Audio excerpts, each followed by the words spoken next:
Today, as soon as I find my clicker, we're going to start talking about the geography, really. It's up there? No, the white one.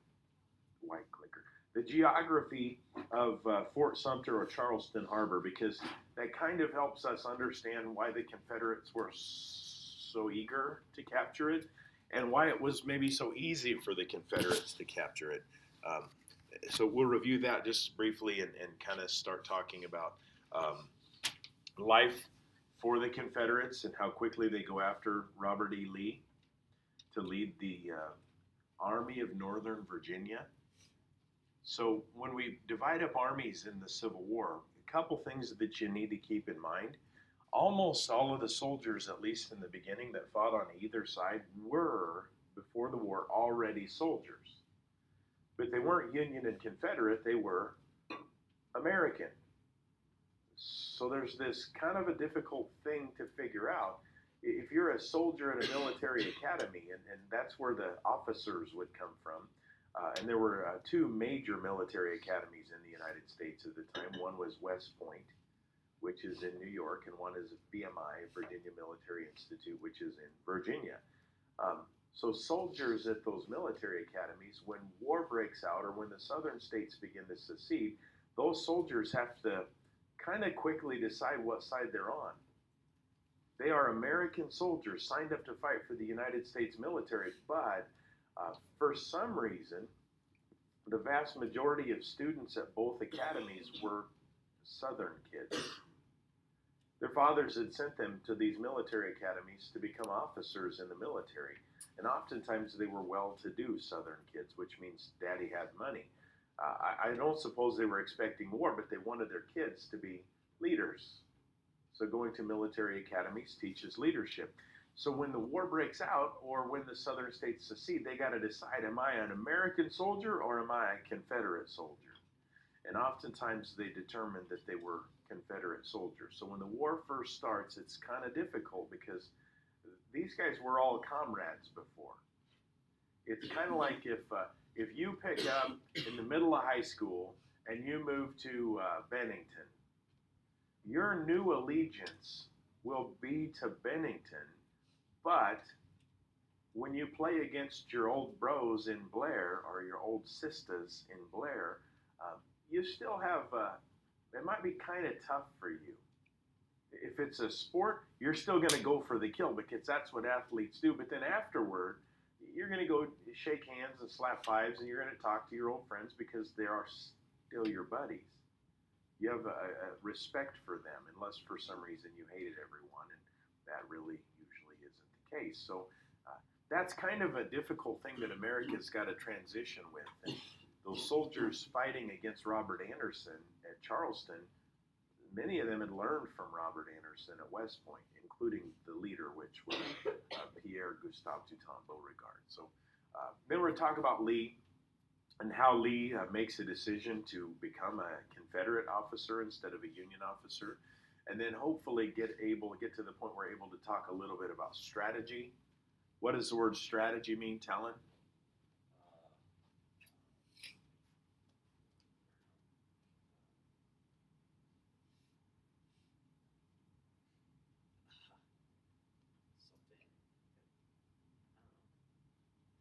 Talon said strategy is a plan of action or a course or a plan to win the war. It's exactly what Talon said. Yeah, that's it. Okay, everybody knows what strategy is. It's just kind of hard to put into words.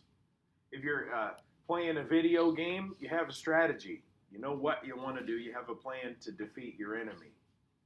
If you're playing Pac-Man, my wife plays a lot of Pac-Man. She's really good at it. She will defeat any of you. But sometimes you have a pattern that you know you can follow to beat screen one. And my wife probably knows the pattern to defeat like the first 20 screens, and she rarely loses a little Pac-Man. And when she says, hey, do you want to play Pac-Man with me? And we have one of those tabletop Pac-Man machines, and you're on one side and she's on the other. Yeah, when I lose, which is usually takes me 2 Pac-Mans to get through the first screen, I might as well go cook dinner and wash the car because until I get another turn, it's going to be a while. She has really solid strategy. Or if you're playing football Coach has probably watched the other team play on film a couple, 2 or 3 times, maybe more than that, to try to develop a strategy to shut down their best plays. Or in wrestling, most of the time I know the guys that Tannen will wrestle. Sometimes I don't. If I know them, I know what they like to do and will develop a strategy. So every time he goes out on the mat, he has to use different tactics. Sometimes it works, sometimes it doesn't. Sometimes you can't beat kids. It's just the way sports are. So we'll take a look at that and start to begin to break down how will the Union defeat the Confederacy, or maybe how will the Confederacy find a way to defeat the Union. I did, by the way, I know it wasn't there the other day, but there are fill-in notes now for Chapter 16, so you can go in and grab those, and we should be good to go. I had them done by third block, so I was only slightly late. Not as late as Edward walking into class. Why were you late today, Eddie? Oversleep? Too many bowls of cereal? Were you like having one of those dreams where you just didn't want to wake up, or your bed was too cozy, or what? Both? Was your dream about puppies and kitties? I love that dream. Yes. Bella doesn't, because she hates cats. Her dreams about cats would be nightmares. Oh, hate sister's cat. We have our cat, Tiki. He's an outside cat. If you see him outside at night, you kind of might mistake him for a big fat raccoon. But the guy, I probably have told you this. We can't get him trained. He lives outside 18 hours a day. He likes to sleep in the house. Likes to sleep with Tannen. But we can't get him trained to poop outside. Like, he'll come in and use the litter box, and then he'll go back out. And it's like, no, you got all of the great outdoors to do your business in. Why would you not want to do it? Maybe we might have to try to train him that he likes to come in the house and take a poop. He comes in and eats, takes a poop, and then he leaves. Probably like some of you guys in the summertime. Don't really want to be in the house, so I come in, poop, eat some lunch, out the door I go. Anyway, I'm going to guess that's you, because you're out driving around in your tractors, so the only time you come in the house is when it's time to eat or take a poop. Well, maybe you need to eat lunch because you're kind of skinny. That's a bad thing? Well, it's not a bad thing. You could use, I'll tell you what, I'll give you 20 pounds for free.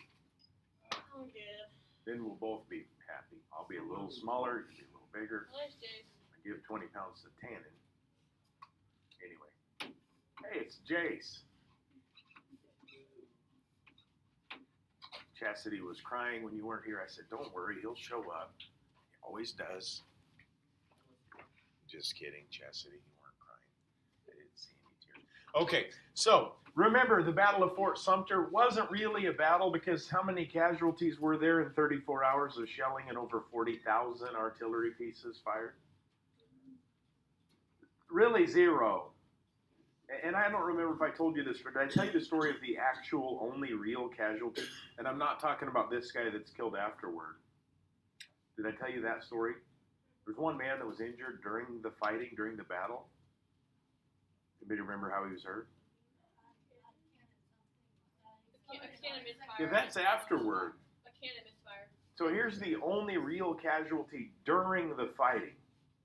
There's this guy named Nathan Hall, and a flagpole had been knocked over in the middle of the courtyard of Fort Sumter, and soldiers don't allow the flag to be dragged on the ground. So this guy, Nathan Hall, runs out into the courtyard. It's dangerous out there, but the walls of Fort Sumter are 4, 5, 6 feet thick, so that's why there weren't any casualties during 34 hours of shelling. So Nathan Hall runs out to raise the American flag back up, a brave, heroic thing, when a ball of fire goes off next to him. So an artillery shell explodes, boom, poof of fire, burns off the guy's eyebrows. That's the only real casualty. It didn't hurt him, but burned off his crispy eyebrows. You're like, oh, ah. Okay, so when your dad says, don't use gasoline to light a fire. He's not teasing. That's kind of what happens. It happened to me once. I was trying to burn out. This is not well advised, okay? Because I remember my dad saying, don't use gasoline, use lighter fluid, or what's the stuff you squirt on charcoal, whatever. But don't use, all I had was gas. And I was trying to burn off the refuse from my garden in the fall, but it was all a little dewy and damp because it was early in the morning. So I thought, I'll just throw a little gas on there. Just a little bit won't hurt. So I gassed it a little bit. And then I had one of those little flicker lighters, and I leaned down really low, and I lit that sucker, and it literally went boom! A great big ball of explosion, knocked me over backwards, burned my eyebrows off and all the hair on my left arm. And I couldn't hear for a little while. My ears were ringing. I was a little scared. I walked into the house, and my wife says, what the heck was that, a bomb? I go, no, I tried to light the corn stalks on fire. So I learned really quickly, a diesel fuel, probably okay. Straight up gasoline, not a good idea. It's really a bad idea. So don't ever do that. Boom, and fireball and hit hair. And I looked kind of, fortunately, I don't have much hair anyway, so nobody notices if I don't have any eyebrows. But anyway, don't do it. And then afterward, remember when Robert Anderson surrenders to P.T. Beauregard, and I can't remember how much of this we talked about, but Beauregard was a former student of Robert Anderson, so he respected him. They had been on the same team before, so he's nice to him, and he says, I'll let you take all of your men back north. We'll secure passage, safe passage back to the Union for your men. Just let them put down their arms. They can't take their weapons with them. And Robert Anderson's like, oh, thank you so much, because nobody's going to die. And Anderson says, just one more request. Could I fire off 100 cannon into the ocean as a salute to the American flag? And that's where this guy, Daniel Hogue, there's some different sources claim that there were 2 men that were killed in this accidental explosion. But it's kind of hard to call Fort Sumter a battle because nobody really died in the fighting. One casualty, and the guy that gets his eyebrows burned off. That doesn't really stack up very well as a battle. So later on, we'll talk about the first real battle of the American Civil War. Yes. You guys are behind because, is it that one? Because we didn't have fill-in notes the other day.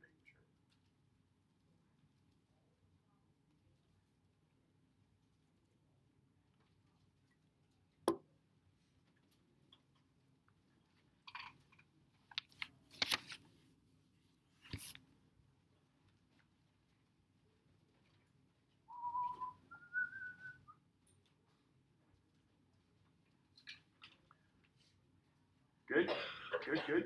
Okay, moving on. So this is Charleston right here. It's one of the most important, well-developed harbors in America. So it's going to be critically important for the Confederacy because if they want to get anything out, they're going to have to use Charleston Harbor, or there are some other harbors, but Charleston is really well suited for ships to enter and leave. In fact, Charleston is a very busy port city today.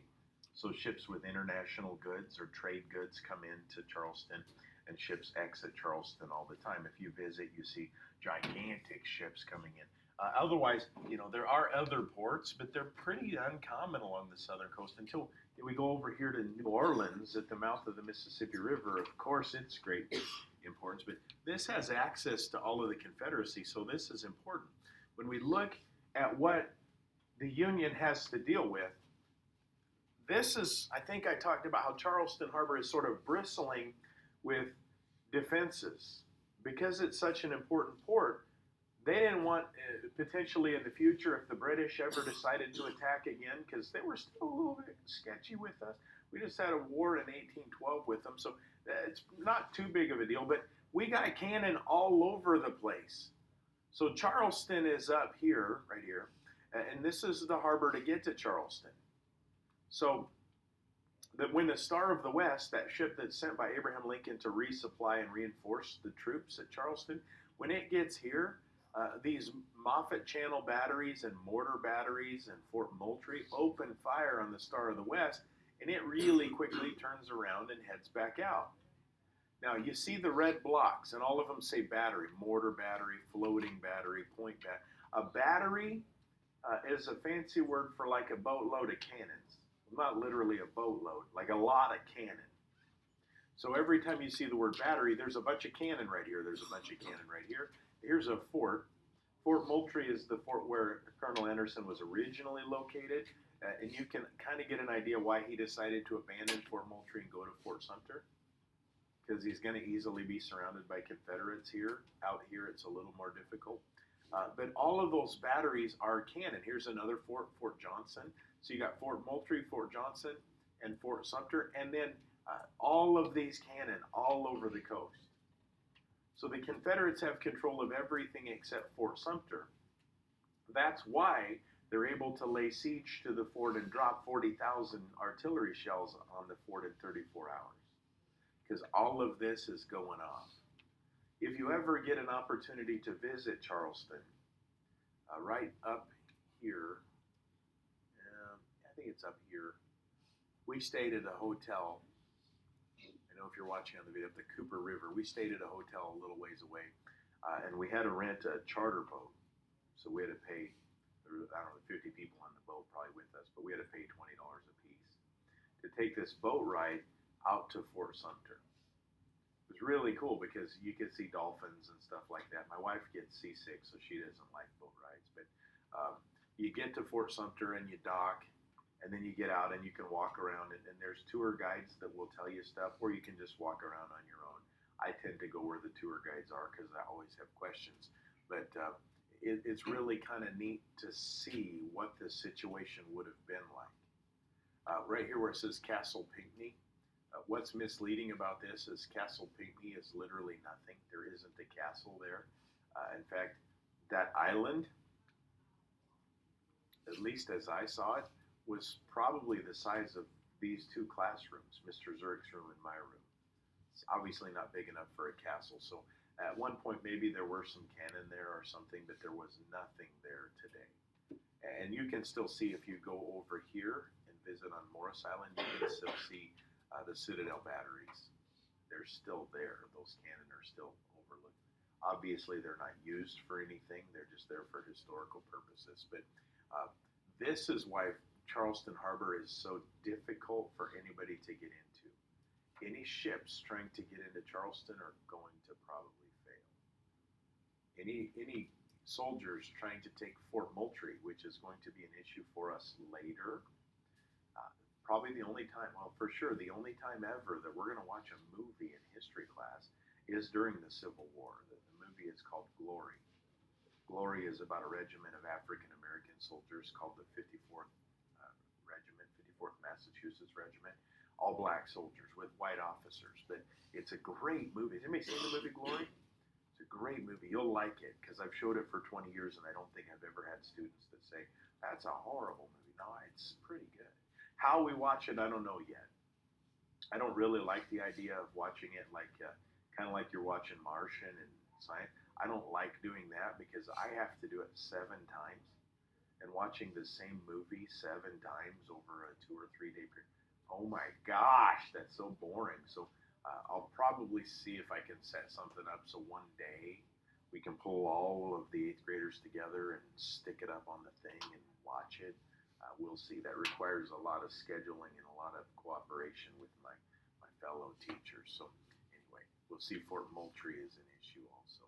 But Charleston is tough. It's going to be a tough city to take. This is an artist's picture of what those 34 hours of shelling might have looked like. I can't imagine the fear. Probably similar to the fear that Ukrainians have in Kiev when they go to bed at night. And I'm not joking about that, but gosh, I cannot imagine living in a city that's under constant bombardment by people that are willing to kill civilians. That's a pretty horrifying prospect. We wake up in America every morning and, worst case scenario for us, got to get up and go to school. Yeah, we're pretty lucky that way. So I think at least most of us prefer school to the threat of death.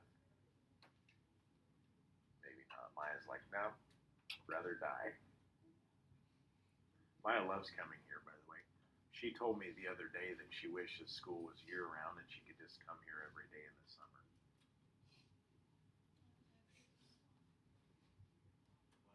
My nieces and nephews, when they were in elementary school in Kearney, did year-round school. There's one elementary school that did it sort of as a pilot. They loved it, but they didn't know any different. They still get about the same amount of time off that we do. They just spread it out. So instead of having a 2-month summer break, they go to school for 5 weeks and then they have 2 weeks off. Then they go to school for 3 weeks and have a week off. And they just had different kind of weird breaks. And as a parent, I'm thinking that'd be really nice for vacations. As a coach, I'm thinking, how would you coach? Because your athletes would not be able to take 2 weeks off in between. So I don't know. The only reason do you know why we have a long summer break? Farmers. It's a historical thing. There is no reason that we do it the way we do it anymore. But we still do it this way. Most countries that are ahead of us education-wise, they do year-round school. But they can do that. If you told me we're going to switch to year-round school, I'd be okay with it, but I also would understand why many of you would not like it. It'd be a difficult thing to get used to because you're used to having a nice long summer break. Here's some of the damaged pictures or photographs taken afterwards. Understand, Fort Sumter was never complete. It was supposed to be 3 stories tall, and here we see that it's only 2 stories tall. And here we see just debris afterward, kind of like what we see in war-torn cities or villages after the enemy has rolled through.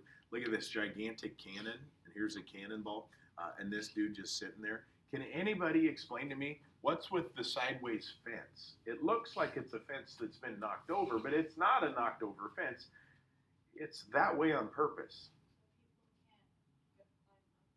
Yeah, they're pickets so that you can't just climb up that hill and charge into the fort. Is it going to stop you? No, it's going to slow you down.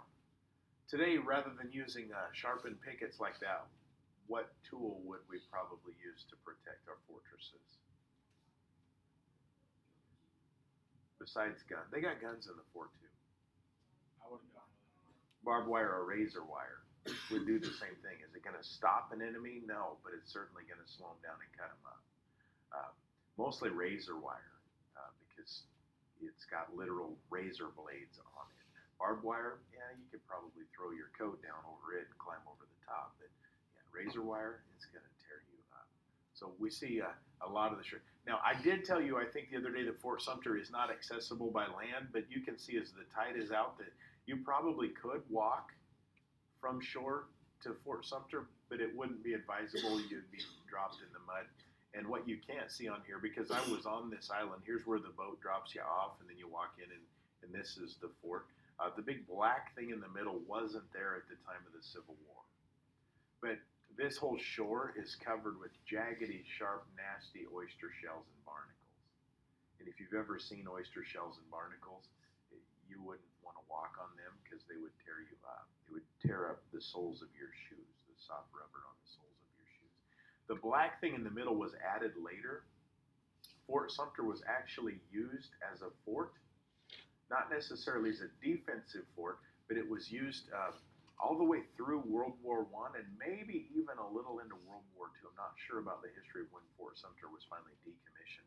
But the black thing in the middle was a radar station. So its purpose was to maybe detect incoming enemy planes. So that would have been during World War II. During World War I, radar didn't exist. So communications, and you can see all the antenna. So I guess the nice thing about that existing is now when you get off the boat, if you really have to pee, there's a bathroom right there you can go into. But when you walk around this fort, you can see that part of it isn't done. The construction wasn't finished.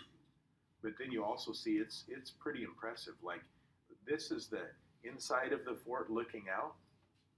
This is why after 34 hours of shelling, nobody was killed, because you can kind of tell here, but if you look how thick the wall is right there, that's about like this. And it's solid brick all the way through. So when they built Fort Sumter, it is a fort. It was supposed to be built to take direct hits from cannonballs. And look at the cannon here. And one of the videos is a guy showing us how to fire a Fort Sumter cannon. But it's huge. It's set on a carriage here so that they pull it back. These windows can be covered or plugged. So if there's rain and stuff, it's not raining into the fort. But then when it's time to shoot them, you take the plug out of the window. You load the cannon inside. You roll it forward on the carriage. See how it rolls downhill. You lock it into place. If you want to change the direction that you're pointing the cannon, it's set sort of on a railroad track right here. So you just move it back and forth, lock it into place. You can change the angle that the cannon is going to fire up and down to give it a different trajectory by spinning this wheel. You load it, you stick a primer in it, you pull a wire, and boom, it goes off. When it goes off, it has what's called a recoil. Recoil is, it's just like for any of you that have shot a gun, they kick a little bit. So when you hold a shotgun, you want to hold it tight to your shoulder, because if you leave space between the gun and your shoulder, you're going to end up with a big black bruise and your arm is really going to hurt, because when the gunpowder shoots the ammunition forward, something's got to go backwards. So you squeeze it tight to your shoulder, because that recoil then won't beat you up as bad. Or do any of you do like trap team? You do trap team? So how many shots do you fire in a competition? 100 shells? Yeah. 100 shells. I'm going to guess that even if you shoot a lot, after firing 100 shells, your arm's a little sore. Because that's a lot of recoil that your arm has. And if you have a good trap guns are built so that there isn't a lot of recoil. But this cannon, as it boom fires up, it's going to roll backwards, which is why it rolls uphill, and it locks back into place, and then they can reload it and fire it again. It takes, I think, 6 men to load and fire a cannon. This is the video that I'm going to skip because it'll put me in YouTube jail if I show it. But at the end, we'll come back and watch. This is a guy from the National Park Service that is at Fort Sumter. They call them docents. And most of the time when you visit national parks and they have these guys, they're usually older guys, and they're usually old retired guys that just like talking about history.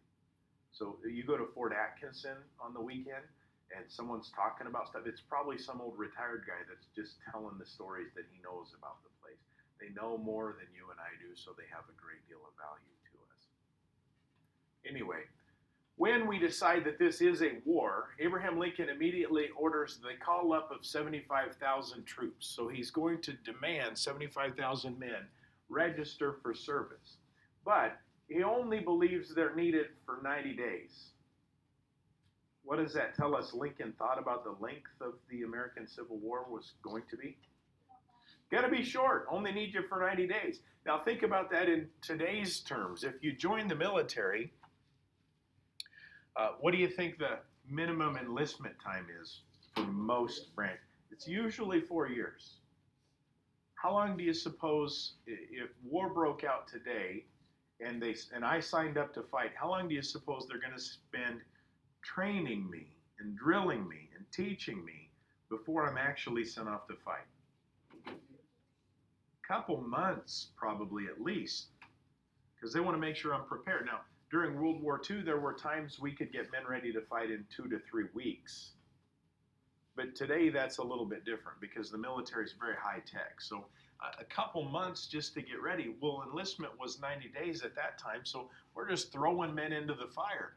But both sides thought it was going to be very short. A Charleston newspaper editor, so Charleston being a Southerner, said he vowed that he would eat the bodies of all who might be slain as a result of this war. Is the guy a really hungry cannibal, or did he believe nobody was going to die? I don't think he thought anybody was going to die, because that's pretty gross if he really thinks he's going to.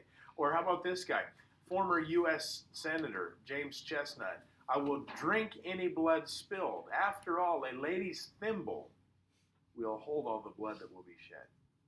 They didn't think anybody was going to die. The Civil War just blow over. What is a thimble? Sometimes we don't know. It's a thing you put your finger when you sew. Yeah, well, Grandma's sewing something. She puts it on her finger because that's where she pokes the needle through. So instead of, it's a little metal cap you put over your finger so it doesn't poke you when you're sewing.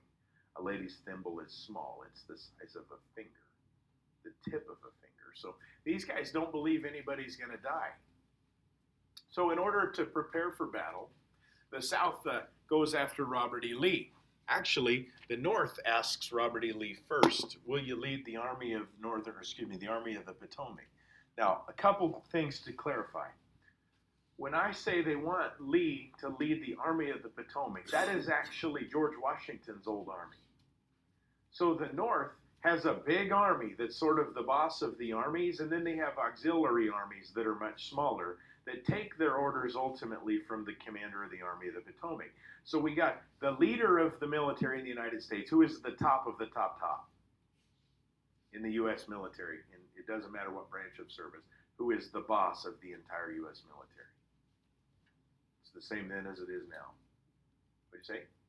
The president is. The president's called the commander-in-chief of the armed forces. So they take their orders directly from the president. The president and the Secretary of Defense are usually on the same page, or at that time the Secretary of War. So they ask Robert Lee, take command of the Army of the Potomac. They want him to be the boss of all the bosses that's just directly below Abraham Lincoln. Robert E. Lee says, I regret it, sir. I appreciate it. It's an honor that you've bestowed upon me, but I cannot, as I am a Virginian. So instead of taking command of the Army of the Potomac, Robert E. Lee takes command of the Army of Northern Virginia, which is the Confederacy's greatest army. Now, Lee is an interesting character. Almost all of our leaders in history have quirky things about them. For instance, if you're a human at that time, pretty much everyone had a favorite horse. If you're a general, you have a favorite horse.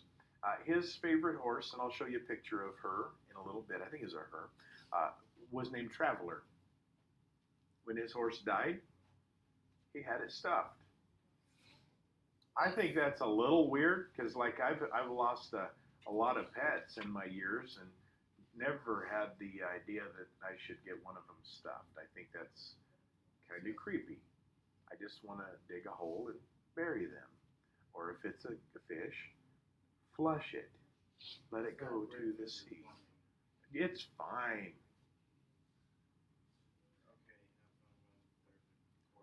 Well, when Clifford died, he was so big. I told you that story, right?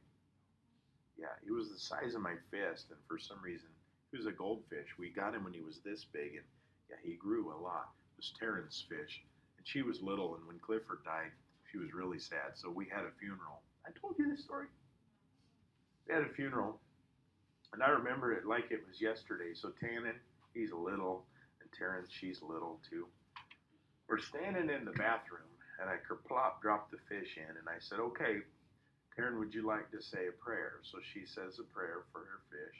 Dear God, please take care of my fish, Clifford, and make sure he has friends in fish heaven. And it's kind of cute when little kids, I'm like, okay, Tannen, you want to say anything? He's like, bye, Clifford.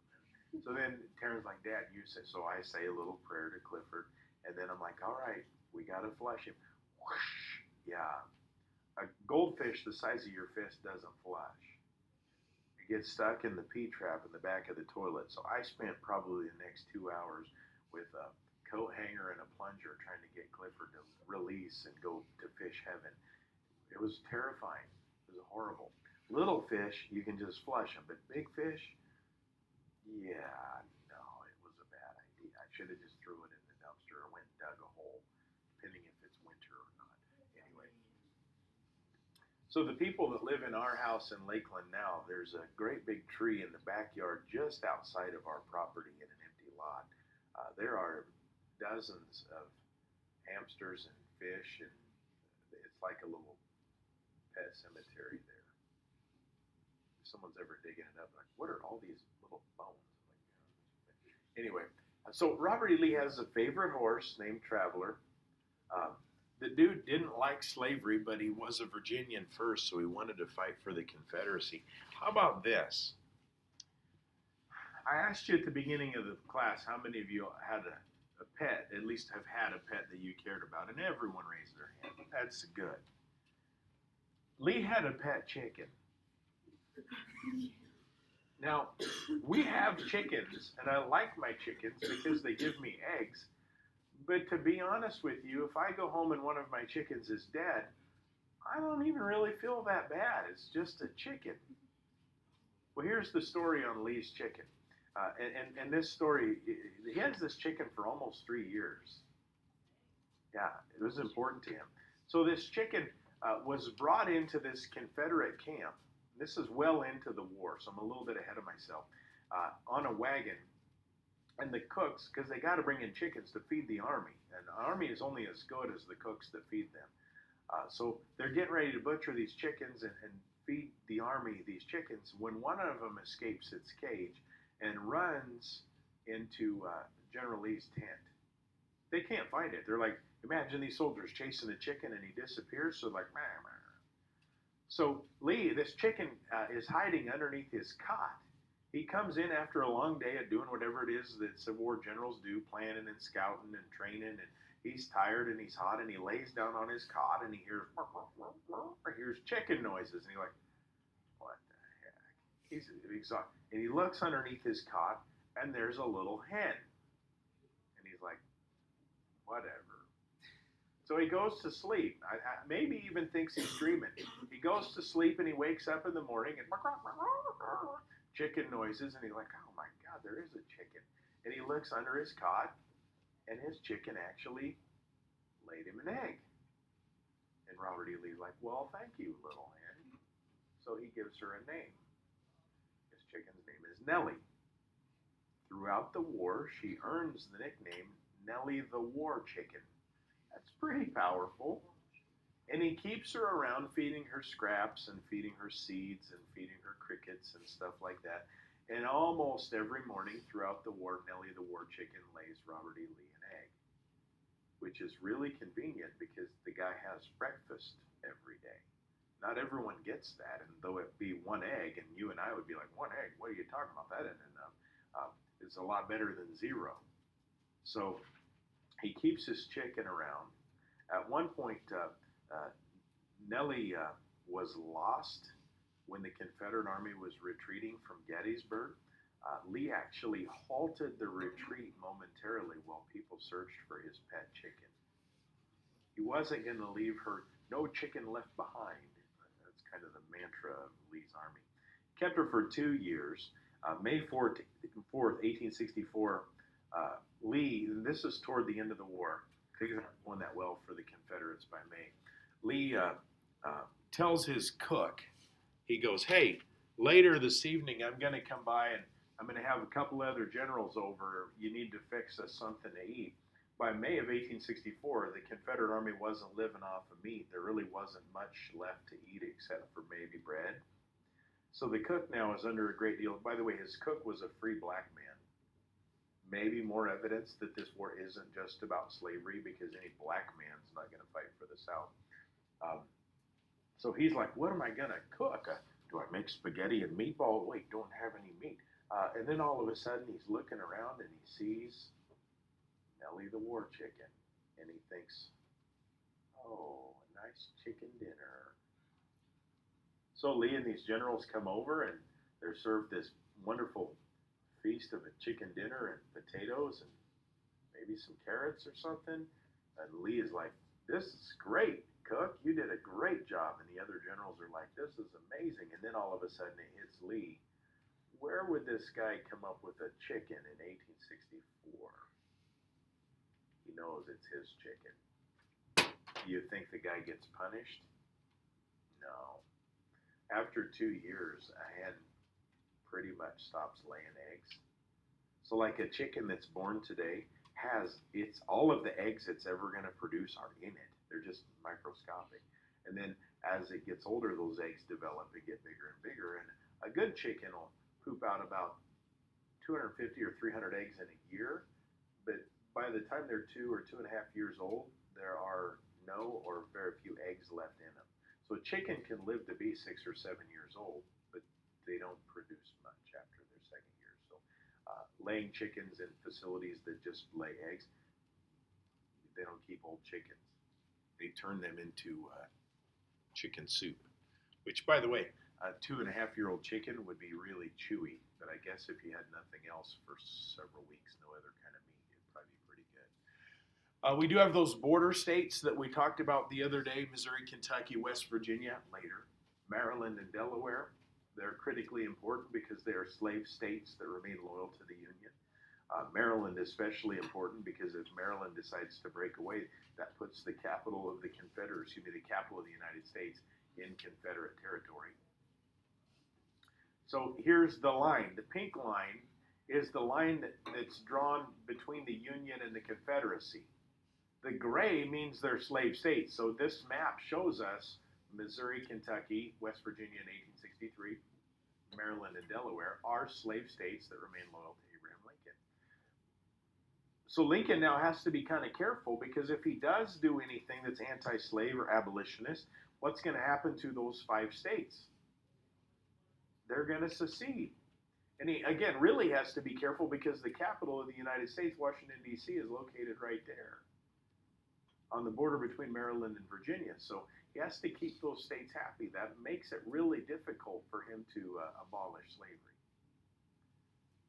Oh, there's Lee with his horse, Traveler, gray horse. Any of you horse people?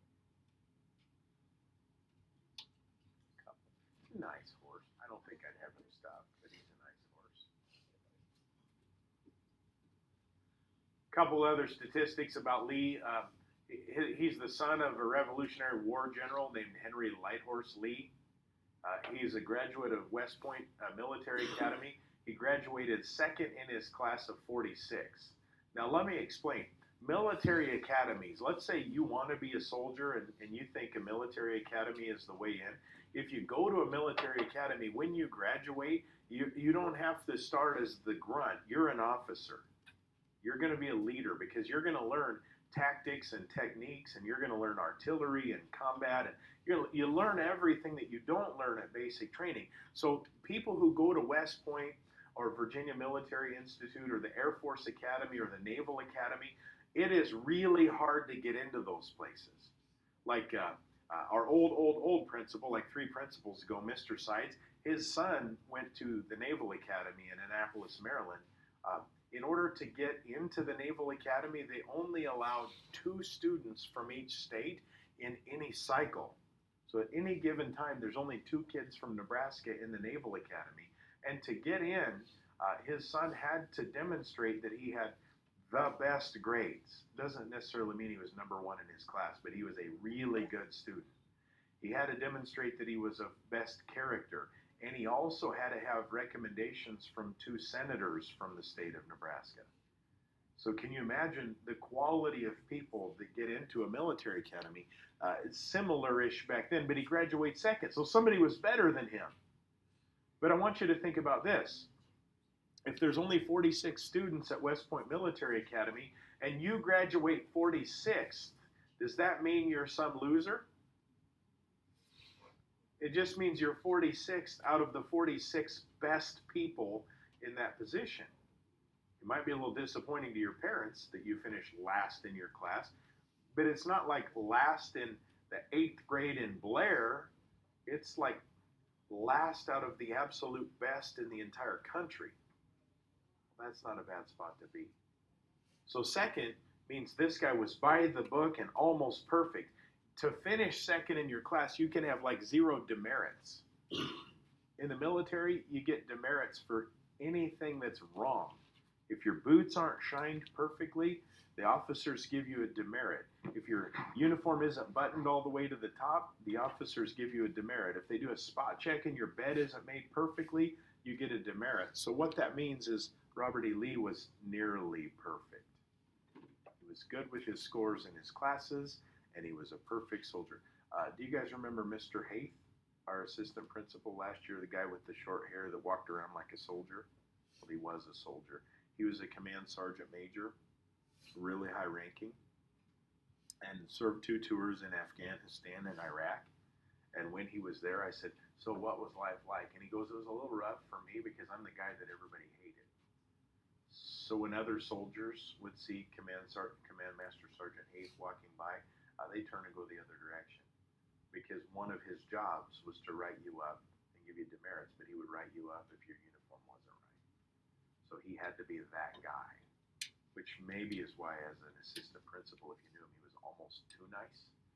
Like if you got in trouble, Mr. Haith was like, big deal, let's apologize and be friends, which sometimes is good, and sometimes you need a foot in your butt. Anyway, he fights in the Mexican-American War. He's the director of West Point for 3 years. He's sent to put down Brown's raid at Harper's Ferry, and he resigned when Virginia seceded from the Union because he was loyal to his home, his family, and his state. He also married Martha Washington's great-granddaughter. So the dude has American royalty in him, basically. What do we got for time? 10 minutes? Okay. I'm going to exit out of my quick time because I want to show you those 2 videos. We will not get to strategy today. We will get to that next time.